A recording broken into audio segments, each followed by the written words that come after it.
आप सभी great leaders को नमस्कार। आज आपसे बात करने वाले हैं द पावर ऑफ सिस्टम के बारे में।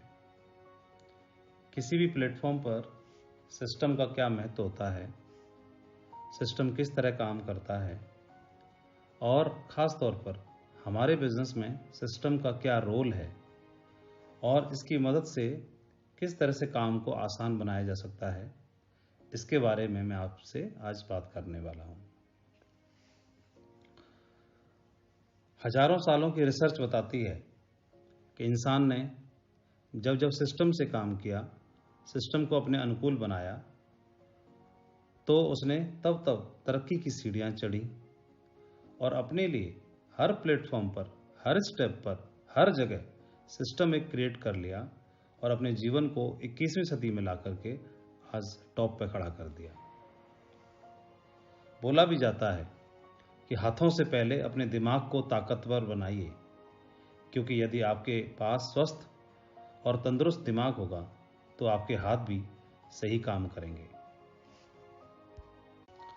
सिस्टम लिवरेजिंग करता है, इसीलिए किसी देश को चलाने के लिए भी सिस्टम काम करता है। आज विज्ञान को ऑपरेट करने के लिए भी सिस्टम है। किसी भी देश की अर्थव्यवस्था को कंट्रोल करने के लिए एक सिस्टम है। किसी देश के लिए उसके ट्रैफिक को कंट्रोल करने के लिए भी एक सिस्टम है। रेलवे को कंट्रोल करने के लिए भी एक सिस्टम है। किसी भी लेवल की एजुकेशन को सिस्टम से बांध दिया है। सिस्टम हर प्रोफेशन के लिए है, हर बिजनेस के लिए है और पूरी दुनिया में इस सिस्टम को डेवलप किया गया है। उदाहरण के लिए मात्र 13 सालों में मैकडोनल्ड ने एक रेस्टोरेंट के लिए चेन की स्थापना की और मात्र 13 सालों में 118 देशों में 38,695 रेस्टोरेंट स्थापित कर दिए। 7 करोड़ से ज़्यादा ग्राहक तैयार कर लिए। 30 लाख से ज़्यादा तो अकेले ब्रिटेन में हैं। ये किस दम पर हुआ? केवल सिस्टम की दम पर।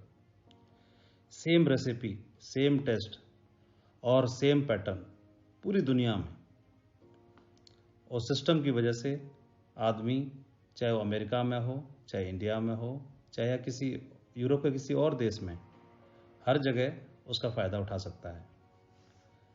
तो ठीक इसी प्रकार से हमारे बिजनेस में भी एक सिस्टम की कार्यप्रणाली है। ये हर प्रोफेशन के लिए है। डॉक्टर्स के लिए भी है, लॉयर्स के लिए भी है, अकाउंटेंट्स के लिए भी है, पुलिस डिपार्टमेंट के लिए भी है, आर्मी के लिए भी है, हमारे बिजनेस में भी है, डायरेक्ट सेलिंग में भी है, सेफ शॉप में भी है। उदाहरण के लिए कोई भी एक व्यक्ति डायमंड अचीवर है तो उसकी ताकत क्या है? वो अकेला कितने लोगों को जानता होगा डायमंड बनने से पहले? उसके मिलने वाले कितने लोग रहे होंगे और उसके कहने से कितने लोगों ने ज्वाइन किया होगा? 10, 20, 50, 100, 200 या इससे भी ज़्यादा बोलो, लेकिन 10,000 लोगों का परिवार उसके साथ में काम करने की शुरुआत कर देता है। और ये तो डायमंड बनने के पहले लेवल की बात कर रहा हूँ मैं। इसके बाद क्राउन एम्बेसडर तो किस वजह से कर सकता है वो?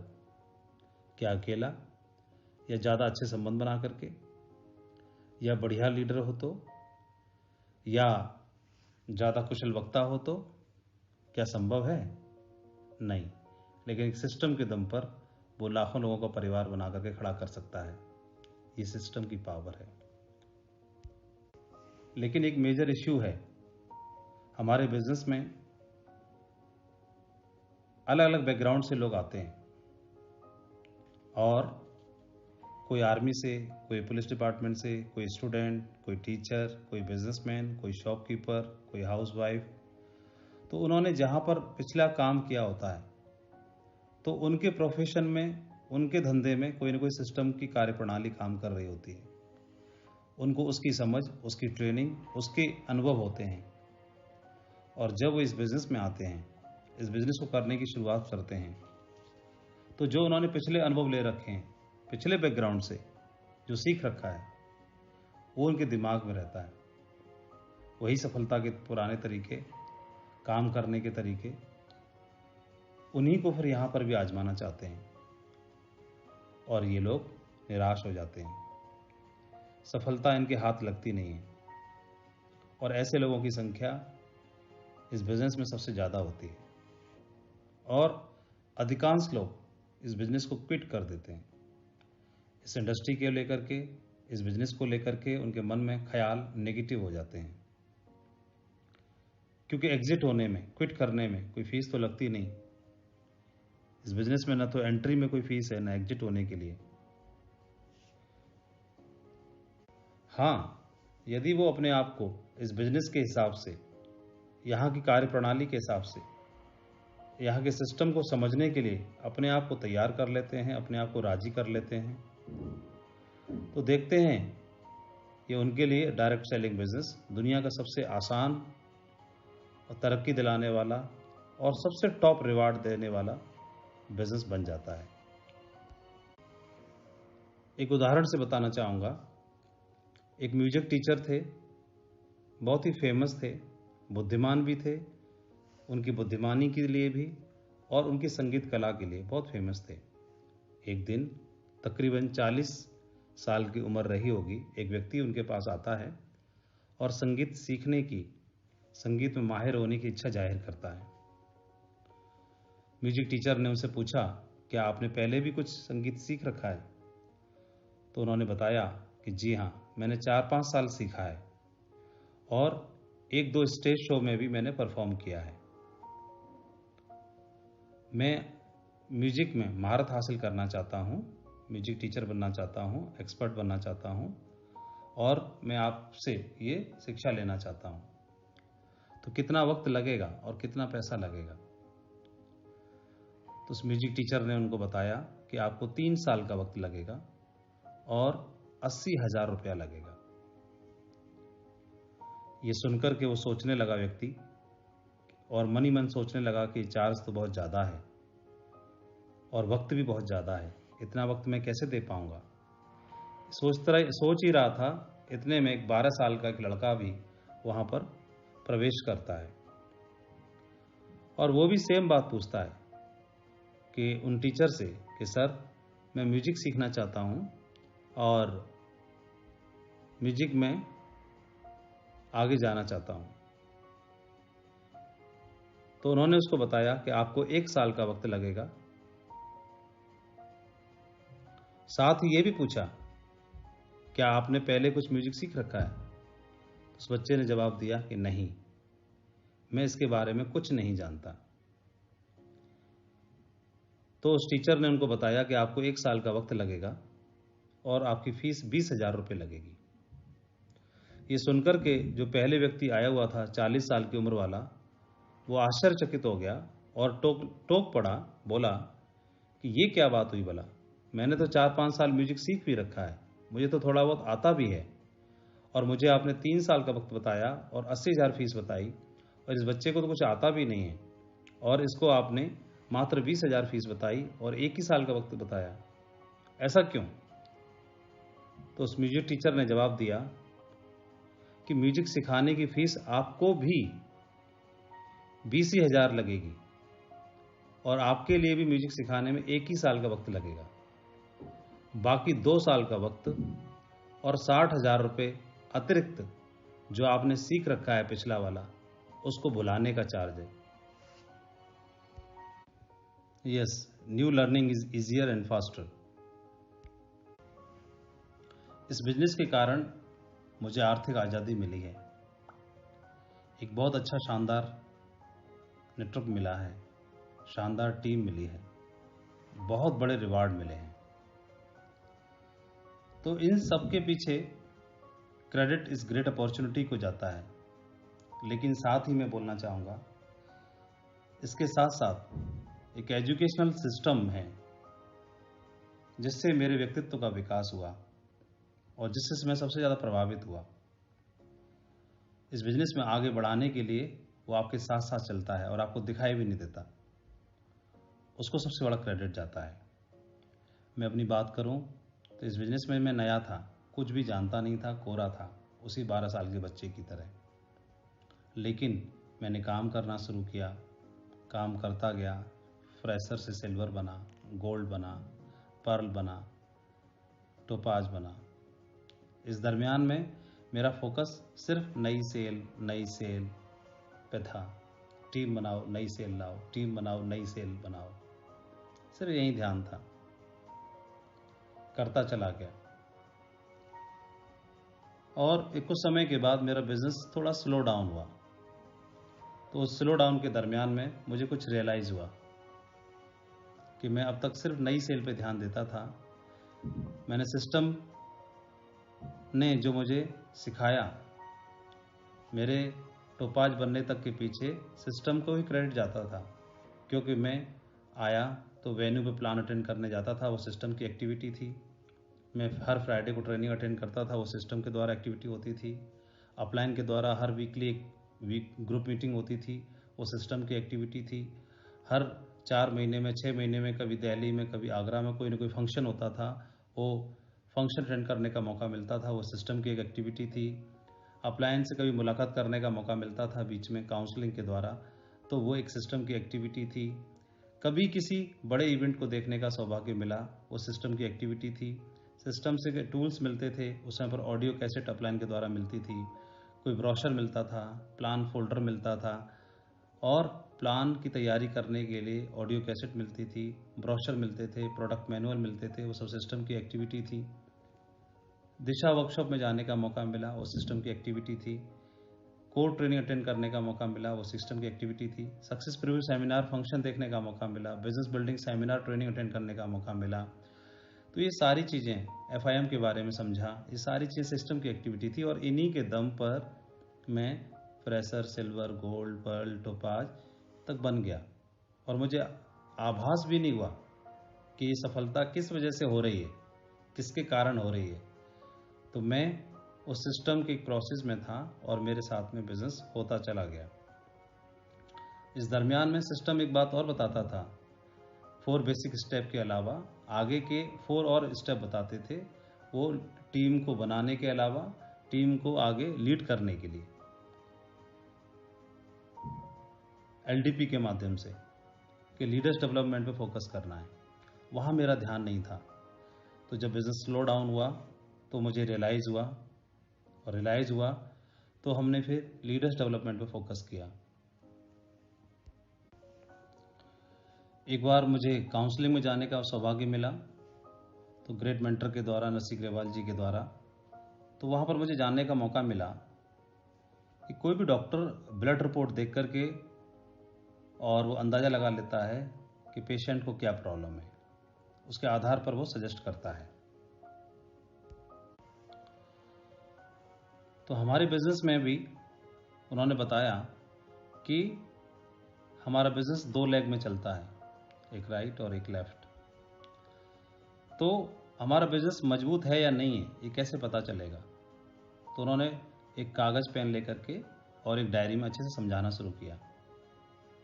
उन्होंने बताया कि माधव जी, सबसे पहले उन्होंने पूछा कि बंदूक के अंदर जो गोली चलाई जाती है, तो 2 तरह से ऑप्शन है। गोली को हाथ से मारो, एक उसे बंदूक में डाल के मारो, इफेक्ट दोनों का अलग अलग आएगा। मैं बोला बिल्कुल सही है, लेकिन वो गोली बनाई किस लिए गई है, तो उसका यूज बंदूक में डालने से हो सकता है। तो बंदूक क्या है, सिस्टम का पार्ट है और एक टूल भी है। आप इस बिजनेस को अपने तरीके से करेंगे, अपने हिसाब से करेंगे, या कुछ मानेंगे कुछ नहीं मानेंगे, तो ये बिजनेस इसी तरह से आपका चलेगा। कभी चलेगा, कभी गिरेगा, कभी उठेगा, कभी स्लो, कभी तेज।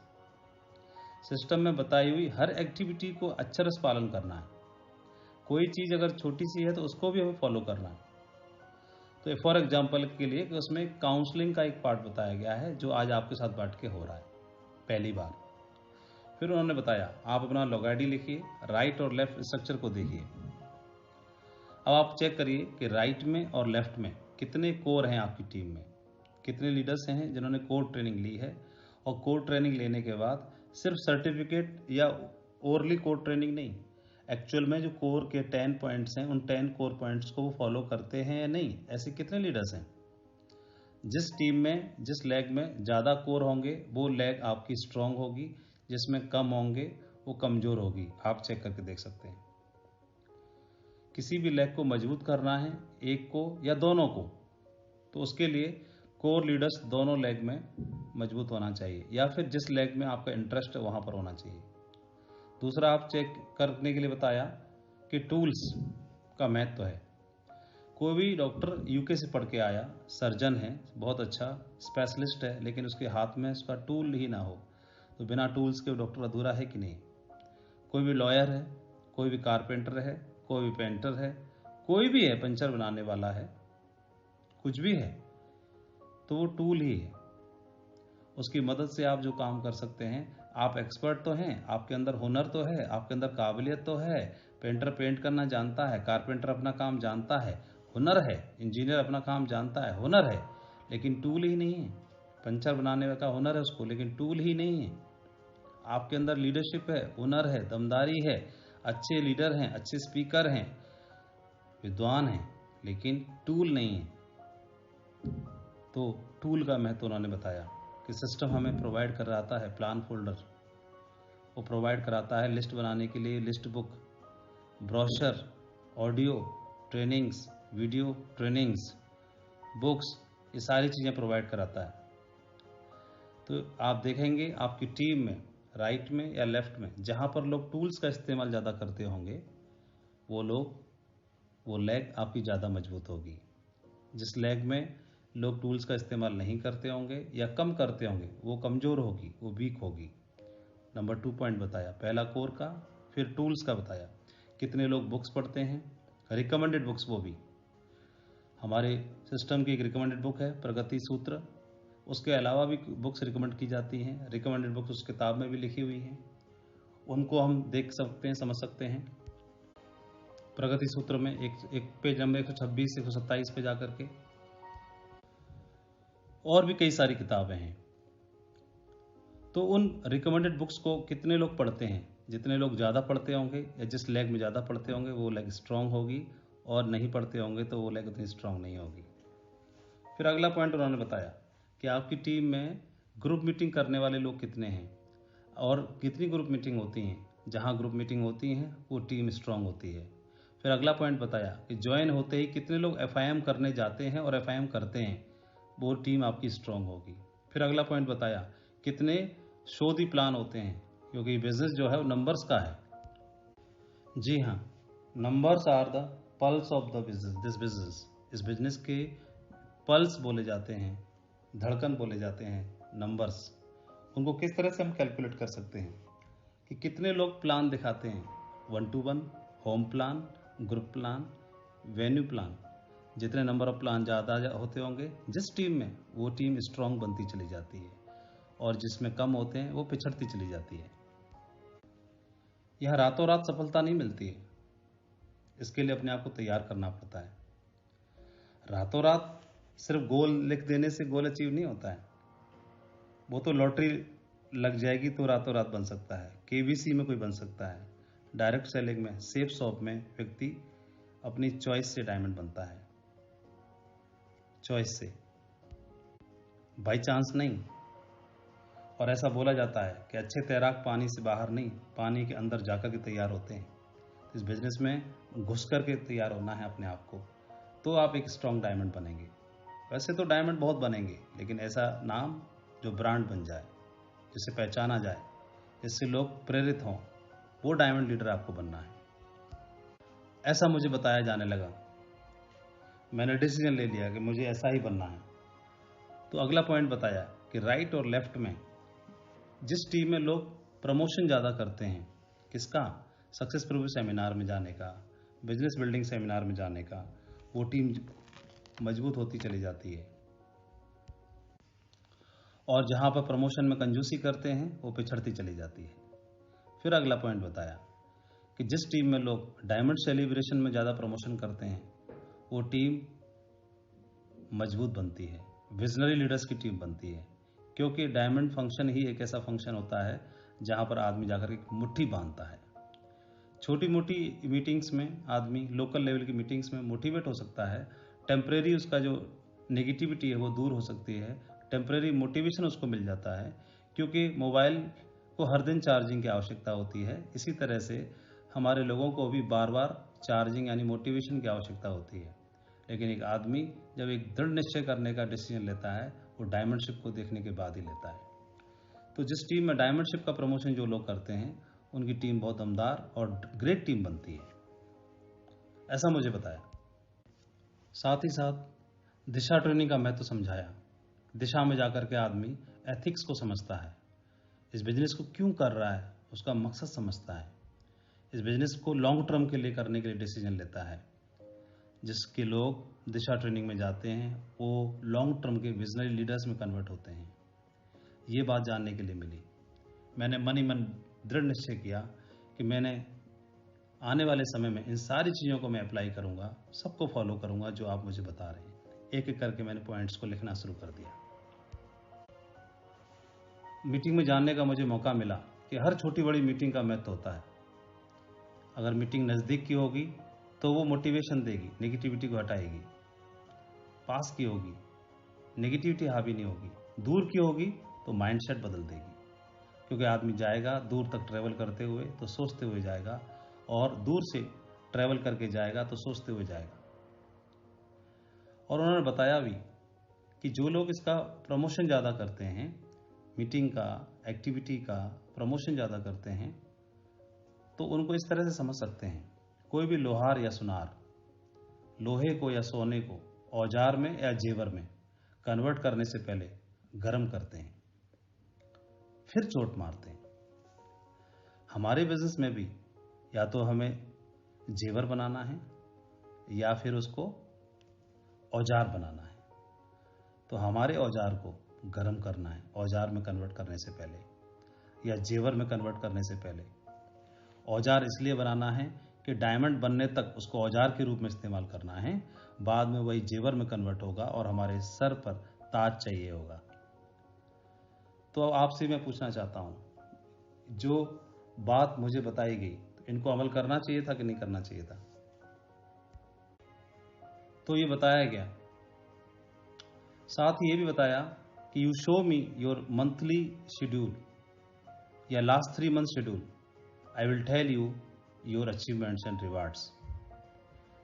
कि आप अपने 3 महीने का शेड्यूल मुझे बताइए, मैं आपके रिजल्ट और आने वाले वक्त के अचीवमेंट, वर्तमान के और भविष्य के दोनों बता सकता हूँ।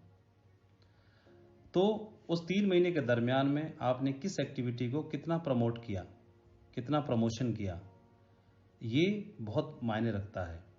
किसी भी एक्टिविटी में हमारे लोग जाने से पहले कतराते हैं, उनको भय लगता है, डर लगता है, लेकिन जाने के बाद जब उनका फीडबैक आप लेते हैं तो आपको खुद ही अनुभव होगा कि क्या किस तरह का फीडबैक आपको मिलता है। सिस्टम हमें एक्टिविटीज़ प्रमोट करता है, एक्टिविटीज़ के प्रमोशन करने के लिए बताता है। तो मुझे बताया गया और मैंने फिर उनको सबको नोट करके वही करना शुरू कर दिया।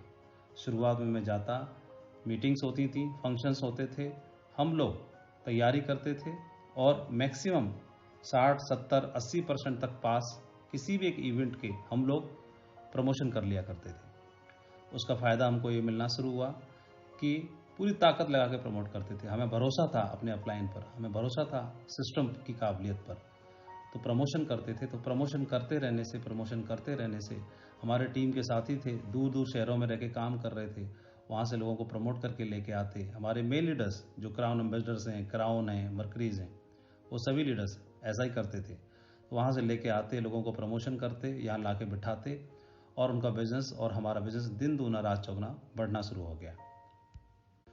सक्सेस सपोर्ट सिस्टम से टूल्स का प्रमोशन करते थे, चाहे वो प्लान फोल्डर्स हों, बुक्स हों, और भी सारे टूल्स होते थे। उनका प्रमोशन कर करके जो भी मिला, कंपनी से ब्रोशर्स मिलते थे या प्लान फोल्डर मिलते थे या कंपनी से जो भी प्रोडक्ट मिला उस प्रोडक्ट को दमदारी से प्रमोट करते थे। कोई भी ट्रेनिंग मिली, ऑडियो ट्रेनिंग के रूप में, पहले कैसेट मिलती थी, बाद में सीडी के रूप में मिलना शुरू हो गया। हमने भी और हमारे लीडर्स ने भी उन ट्रेनिंग्स को बहुत अच्छे से सुना, उसका पूरा फ़ायदा उठाया और अपनी टीम में भी प्रमोट करना शुरू किया। और जिस वजह से क्या हुआ, हमने सुना और हमने कभी रोका नहीं, चाहे वो ट्रेनिंग दूसरे लीडर्स की रही हो, हमारे से को लाइन लीडर्स की रही हो, इवन अदर कंपनी के लीडर्स की भी रही थी। उन सब चीज़ों से हमारी और हमारे लीडर्स की माइंड प्रोग्रामिंग हो गई और बिजनेस में 4 चांद लगना शुरू हो गया। किसी भी एक्टिविटी को ये सोच के अटेंड नहीं करना कि अब क्या करेंगे अटेंड करके, अटेंड कर तो लिया, क्योंकि अटेंड जो किया उस समय घड़ी मुहूर्त समय कुछ और था। अब जो अगला अटेंड करोगे उस समय घड़ी मुहूर्त समय दिन काल मौसम सब कुछ अलग होगा। और हमें क्या पता किस मौसम में किस समय में किस काल में किस ग्रह के समय पर किस घड़ी में हमारे जीवन में यूटर्न आने वाला हो। क्योंकि मैंने तो अटेंड कर लिया, लेकिन मैं जाऊंगा तो इसका भी डुप्लीकेशन होगा। सिस्टम इसके बारे में बताता है। और हमारा कौन लीडर कब जाग जाएगा कुछ कह नहीं सकते। आपने जरूर सुना होगा, महसूस किया होगा, किसी भी लीडर से पूछेंगे आप डायरेक्ट सेलिंग इंडस्ट्री के अंदर, आप 1000 लीडर्स से मिलना, 1000 से पूछना कि आपने इस बिजनेस को करने का दृढ़ निश्चय कब और कहां लिया, तो हर लीडर की जुबान से एक ही वाक्य निकलेगा, किसी में एक फंक्शन में गया था, एक बड़े प्रोग्राम को मैंने अटेंड किया और वहां जाकर के मेरा दिमाग हिल गया और वहां पर जाकर के मैंने मुट्ठी बांधी और एक दृढ़ संकल्प किया। ऐसा आप लोगों को भी अनुभव हुआ होगा जरूर।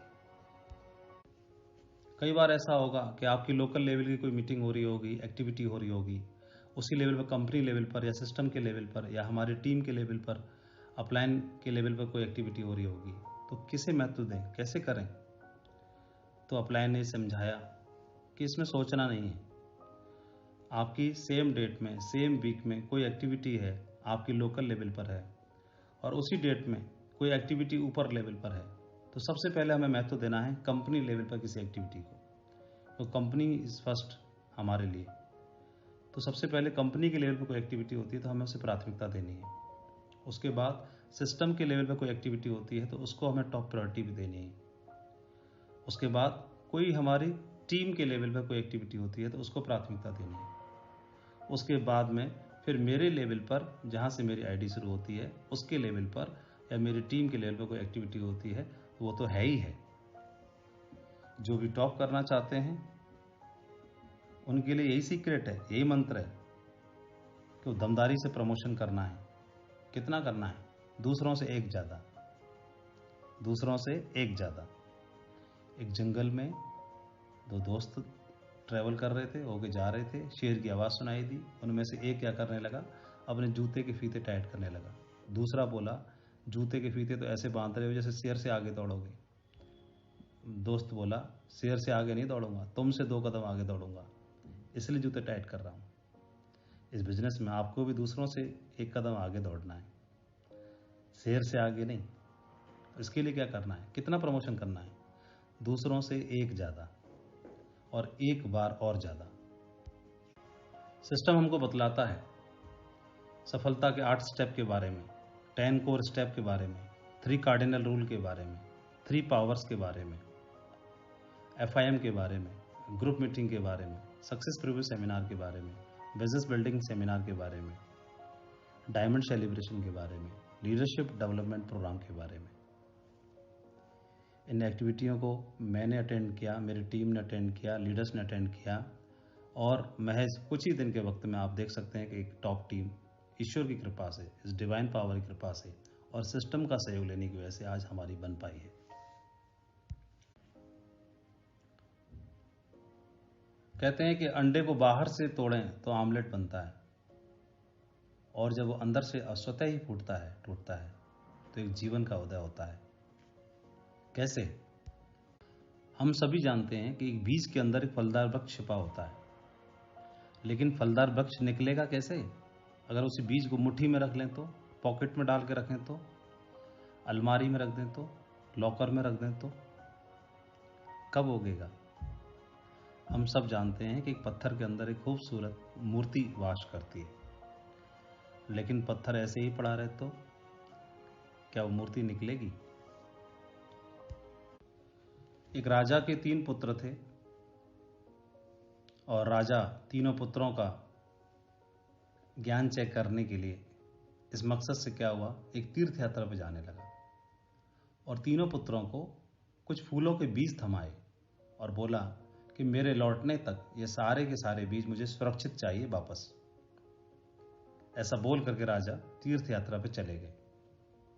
तीनों पुत्रों में से एक पुत्र ने दिमाग लगाया कि ऐसा करता हूँ, तिजोरी में संभाल के रख देता हूँ, वापस लौटने पे पिताजी को संभाल के दे दूंगा, क्योंकि तिजोरी ही एक ऐसी जगह है जहाँ से चोरी नहीं हो सकते और कोई इनको खा भी नहीं पाएगा, कोई चूहा, गिलहरी या कुछ और। पहले ने तिजोरी में बंद कर दिए। दूसरे ने सोचा कि मैं इनको क्या करूं, कहाँ रखूं, कहीं भी रखूंगा तो कोई ख़राब कर देगा, जानवर खा जाएगा, कुछ खराब हो जाएंगे, सड़ जाएंगे, गल जाएंगे। ऐसा करता हूं, इनको बेच देता हूं।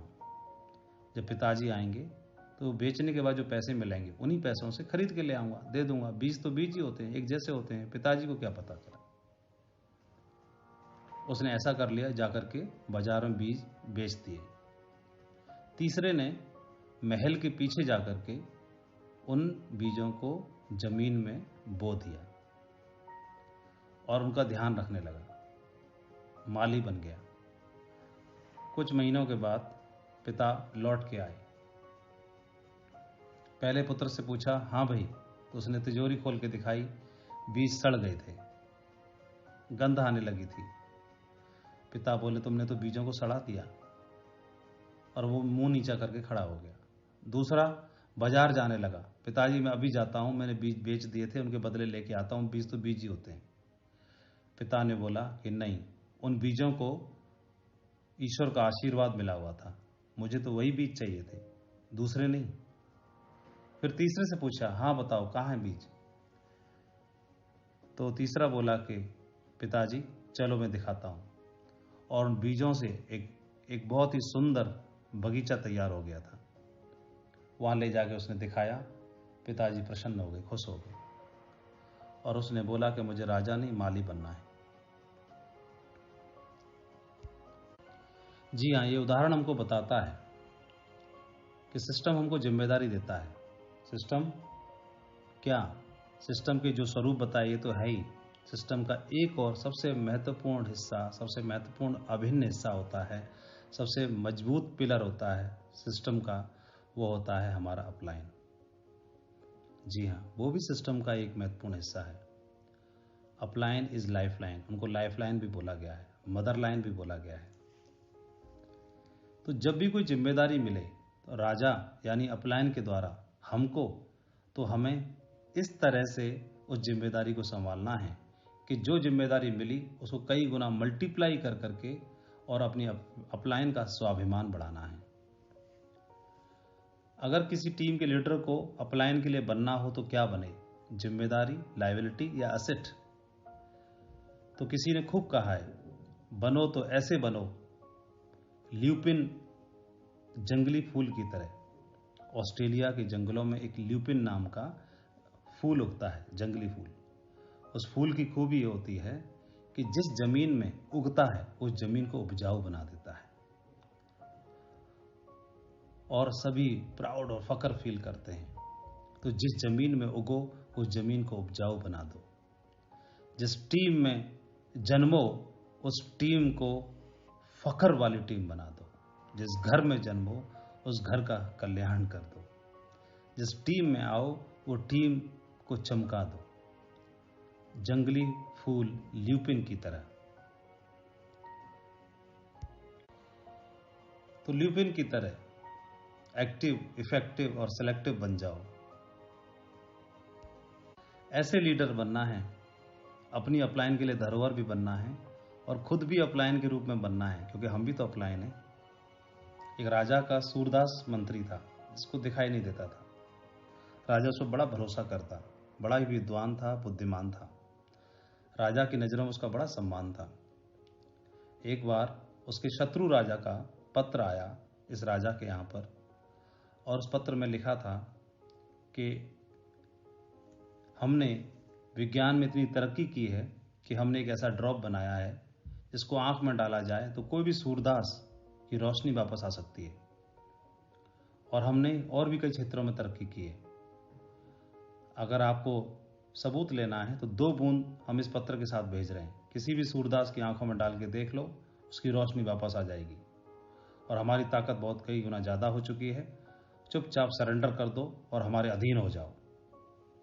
राजा ने पत्र पढ़ा और अपने सूरदास मंत्री को ये बात बताई। सूरदास मंत्री से बोला कि इस ड्रॉप को आंख में डाल के देखो, चेक करते हैं रोशनी आती है कि नहीं आती है।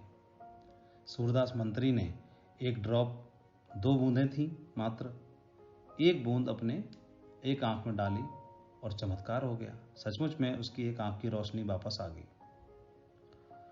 और दूसरी बूंद के लिए राजा बोलने ही वाला था कि इसको दूसरी आंख में डालो, तो इतना बोल पाता उससे पहले मंत्री ने वो दूसरी बूंद अपनी मुंह में डाल ली। राजा बड़ा नाराज हुआ, ये तुमने क्या किया, इसको खराब कर दिया, वेस्ट कर दिया। अगर दूसरी आंख में डाल लेते तो तुम्हारी दोनों आंखों की रोशनी वापस आ जाती। तो मंत्री बोला, चिंता करने की आवश्यकता नहीं है महाराज, इस दूसरी बूंद को मैंने अपनी जिह्वा पर डाला, मैंने चख लिया है और मुझे अंदाज़ा लग गया है कि इसको बनाने में किन किन चीज़ों का इस्तेमाल किया गया है। आप मैं जो बोलता हूँ वो आप सब सामान मंगवाओ और ये ड्रॉप को मैं खुद ही बनवाता हूँ, और इसको बनवाने के बाद पूरे राज्य के जितने भी सूरदास हैं सबकी आंखों की रोशनी वापस लेके आएंगे हम। ये सुनकर के राजा बड़ा प्रसन्न हुआ। और शत्रु राजा का क्या करना है? तो शत्रु राजा के लिए मंत्री ने बोला कि आप पत्र लिखवा के भेज दो कि तुमने तो 2 ही बूंद मात्र भिजवाई थी, और हम चाहें और तुम चाहो तो हम तुम्हारे लिए कई ड्राम भरवा के भिजवा सकते हैं। ऐसी ड्रॉप का आविष्कार तो हम सालों पहले कर चुके हैं, तो हम शांति में विश्वास रखते हैं, इसलिए तुम भी मत लड़ो और हम भी नहीं लड़ते हैं। तो इस तरह के लीडर होते हैं जो अपने लिए न सोचते बल्कि दूसरों के लिए भी सोचते हैं। वो मंत्री चाहता तो अपनी दोनों आंखों की रोशनी वापस ले सकता था, लेकिन उसने प्रजा का ख्याल रखा, बाकी लोगों के लिए भी सोचा। इस तरह के ग्रेट विजनरी लीडर्स बन जाते हैं। कुछ लीडर्स जो सिस्टम का, अपॉर्चुनिटी का, कंपनी का, ऑर्गेनाइजेशन का, अपनी अपलाइन का नाम रोशन करते हैं, लेकिन कुछ गधे के गधे ही रहते हैं। एक व्यापारी था जो गधों के पास ऊपर नमक का व्यापार करता था। गांव से नमक लेके जाता और नदी के रास्ते होते हुए नदी पार करनी पड़ती थी। उस नमक को गधों के ऊपर डाल देता, कंधे पर, पीठ पर, और शहर में जाके बेचता था। ऐसे कई गधे थे उसके पास। एक बार क्या हुआ, गलती से एक गधा था, उसका पैर फिसल गया और पानी में चला गया। तो नमक के बोरे होते थे, पानी में जाने से, भीगने से उस नमक काफ़ी घुल गया, और जब तक बाहर निकला तो उसे महसूस हुआ कि कुछ वजन कम हो गया है। अब तो उसको लत लग गई। हर बार बार बार वो क्या करता, पानी में भीग जाता और अपना वजन कम करने के मकसद से। व्यापारी को भनक लग गई। इस बार उसने सबक सिखाने के लिए उसके ऊपर नमक की बजाय सफ़ेद ही था, रुई रख दी, और आदत के अनुसार वो गधा जानबूझ के पानी में गया, और इस बार उसका वजन कम होने की बजाय बढ़ गया। अगले दिन भी ऐसा ही किया। 2-3 दिन करने के बाद इसको आभास हो गया कि पहले हल्का होता था, शायद पानी में कोई गड़बड़ हो गई है। पहले हल्का होता था वजन, अब बढ़ जाता है। उसने पानी में गिरना बंद कर दिया। तो व्यापारी ने उसके ऊपर नमक फिर से लादना शुरू कर दिया। तो कुछ इस तरह के रहते हैं। सम्मान तो हासिल करना चाहते हैं, समृद्धि भी हासिल करना चाहते हैं, इस बिजनेस की हाइट्स भी चाहते हैं, लेकिन उस प्रोसेस में अपने आप को डालना नहीं चाहते। कैसे? एक उदाहरण से समझते हैं। एक पेड़ पर कौवा बैठा रहता। एक खरगोश ने देखा कि वो खाली बैठा रहता है इतनी ऊंचाई पर। कौवे से पूछा, क्या मैं भी तुम्हारी तरह खाली बैठ सकता हूँ? कौवे को क्या था, बोल दिया, बैठ जाओ, मुझे क्या फर्क पड़ता है। उसी पेड़ के नीचे खरगोश आगे बैठ गया, खाली को भी। और एक लोमड़ी ने देखा, आई और ब्रेकफास्ट कर लिया उसका। तो क्या समझ में आया? खाली बैठना है मतलब क्राउन एम्बेडर की तरह अगर बैठना चाहते हो, देखना चाहते हो, तो पहले ऊंचाई तो प्राप्त कर लो। कोई की तरह खाली बैठना था खरगोश को, तो वो ये तो सोचे कि बैठा कहाँ पर है वो। लोग कॉपी करते हैं डायमंड को, डायमंड की ड्रेस को, डायमंड की लाइफस्टाइल को, डायमंड की स्टैंडर्ड को, वो, और लेकिन डायमंड बनने से पहले उसने क्या क्या किया उसको भी तो कॉपी करना है। और डायमंड छोड़ो, लोग तो क्राउन एम्बेसडर को कॉपी करते हैं। क्या पढ़ते हैं वो, लेकिन ये सोचो ना, जब ज्वाइन थे आपके लेवल पे तब क्या पढ़ते थे, क्या पहनते हैं वो, जब आपके लेवल पे तब क्या पहनते थे, किस में ट्रैवल करते हैं, तब किस में करते थे। कॉपी करना है तो पूरा करना है। पीरू नाम का एक पक्षी था, बैल से बातें कर रहा था। इच्छा जताई कि मैं पेड़ की सबसे ऊंची डाली पर बैठना चाहता हूँ, ये मेरी इच्छा है, लेकिन क्या करूँ, उफ, मेरे पास इतनी ताकत नहीं है मेरे पंखों में, मैं उड़ के उतना ऊपर नहीं पहुंच सकता। बैल मित्र था। बैल ने बोला कि एक काम करो, मेरे गोबर में अनाज के दाने हैं और मैंने सुना है उस अनाज के दानों में बहुत ही पोषक तत्व होते हैं, बहुत ताकत होती है। तुम वहाँ चले, गोबर पे चले जाओ, उससे ताकत मिलेगी, तुम उड़ पाओगे। वो सचमुच में गोबर पे जाके बैठ गया और उसको महसूस हुआ उसकी ताकत थोड़ी बढ़ गई है। तो अगले दिन पहली शाखा पे जाके बैठ गया। अगले दिन गया, दूसरे दिन दूसरी शाखा पे जाके बैठ गया और ऐसे 15 दिन के प्रयास के बाद वो सबसे ऊंची शाखा पे जाके बैठ गया। और जिस दिन सबसे ऊंची शाखा पे बैठा था, किसान ने उसको देख लिया, गोली मारी, वो भून के खा गया। तो इससे क्या समझ में आता है कि निम्न स्तर की चीजें ऊंचाई पर पहुंचा तो देंगी, लेकिन हमेशा बिठा के नहीं रख सकती। जो लोग सिस्टम की बातों को फॉलो करके, अपलाइन के साथ जोड़ी बना करके, सिस्टम की प्रोसेस को समझ के, अपने आप को ढाल के, अपने आप को योद्धा की तरह तैयार करते हैं, उन लोगों की सफलता बाई चांस नहीं, बाई चॉइस होती है। वो डिजर्व करते हैं हर उस सम्मान के लिए, वो डिजर्व करते हैं हर उस अचीवमेंट के लिए जो कोई भी हासिल करना चाहता है। वो डिजर्व करते हैं हर उस प्रीमियम कार के लिए जो लोगों का ड्रीम होता है। वो डिजर्व करते हैं हर उस ताज के लिए, डायमंड से लेकर क्राउन एम्बेसडर तक का, जिसके लिए हर कोई सपना देखता है। वो डिजर्व करते हैं लंदन से लेके, अमेरिका से लेके, वर्ल्ड टूर से लेके, स्टार क्रूज की ट्रिप तक, जिसके लिए हर कोई सपना देखता है। तो वो हर चीज के लिए डिजर्व करते हैं। डायमंड की पहचान होती है उसका कलर, उसकी क्लैरिटी, उसकी कटिंग और उसके कैरेट। जो हीरा होता है, डायमंड होता है, उसकी पहचान होती है कलर, क्लैरिटी, कटिंग और कैरेट, 4C। और यही शेप्स ऑफ के डायमंड की पहचान होती है C। उसकी भी 4C होती हैं, करेज, क्रेडिटिबिलिटी, करंट और चैरिटी। साहस, विश्वसनीयता, प्रवाह और उदारता। ये लोग इतिहास का हिस्सा नहीं बनते, स्वयं इतिहास रचते हैं, इतिहास बनाते हैं। इस बिजनेस में डायमंड बनते हैं, रोल मॉडल बनते हैं, दूसरों के लिए इंस्पिरेशन बनते हैं और पुण्य कमाते हैं। अपने परिवार की आर्थिक स्थिति को सुधारने के लिए आते हैं, सम्मान के लिए आते हैं, अपने जिंदगी को खुल के जीने के लिए आते हैं। लेकिन सचमुच में वो क्या करते हैं, वो दूसरों की जिंदगी को आगे बढ़ाने के लिए भी कंट्रीब्यूट कर देते हैं। ऐसे हजारों उदाहरण हैं जो आज इंस्पिरेशन बने हुए हैं हमारे ही बिजनेस में, इसी डायरेक्ट सेलिंग बिजनेस में। हमारे ग्रेट मेंटर से लेकर के और हमारे टॉप लीडर्स तक। आज टीम में, रॉयल ड्रीमर्स टीम में 300 डायमंड्स हैं, एक से एक दमदार, एक से एक वर्ल्ड क्लास टीम के लीडर्स हैं। मुझे बहुत ही प्राउड फील होता है अपने अपलाइनों के साथ काम करते हुए, सिस्टम के साथ में काम करते हुए और मेरे टीम के दमदार लीडर्स के साथ काम करते हुए। किसी भी लीडर के बारे में बात करता हूँ तो मेरे रोम रोम खड़े हो जाते हैं।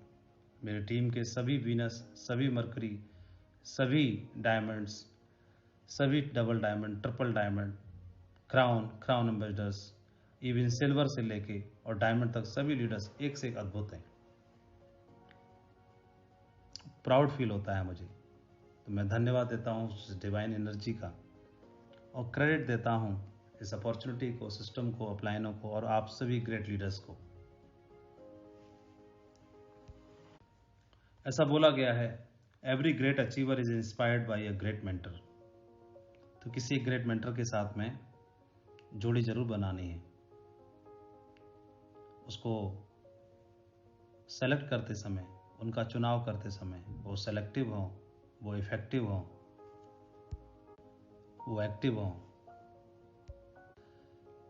A mentor is someone who see more talent and ability within you than you see in yourself, and help bring it out of you. एक ऐसा व्यक्ति, एक ऐसा ग्रेट मेंटर वो होता है जो आपकी काबिलियत को आपसे पहले आपके अंदर देख लेता है और उस काबिलियत को आपके अंदर से बाहर निकालने में आपकी मदद करता है। साथियों, मुझे पूरा भरोसा है आप किसी न किसी लीडर के साथ जोड़ी बनाएंगे और जोड़ी बना के काम कर भी रहे हैं। ऊपर भी जोड़ी और नीचे भी जोड़ी, आप एक ब्रिज का काम करना है, तालमेल बना के काम करना है, शानदार बेस्ट अपना देना है, अपना दी बेस्ट देना है। परमात्मा तो अपना दी बेस्ट देगा ही, वो हमारे लिए जो दी बेस्ट होगा वो हमको देगा, हमको अपना दी बेस्ट देना है। सिस्टम के महत्व को समझकर अपनी स्पीड को बढ़ाना है, क्योंकि सिस्टम की स्पीड से यानी एरोप्लेन की वजह से हम 1000 किलोमीटर पर रफ्तार से दौड़ सकते हैं, पर हावर की रफ्तार से। ये सिस्टम भी हमको उसी रफ्तार से दौड़ा सकता है इस बिजनेस के अंदर। मेरी ओर से ढेर सारी शुभकामनाएं उज्जवल भविष्य के लिए। आपके डायमंड शिप से लेकर के क्राउन एम्बेसडर तक के अचीवमेंट्स के लिए मैं आपको ढेर सारी शुभकामनाएं देना चाहता हूं। Thank you very much. जय हिंद।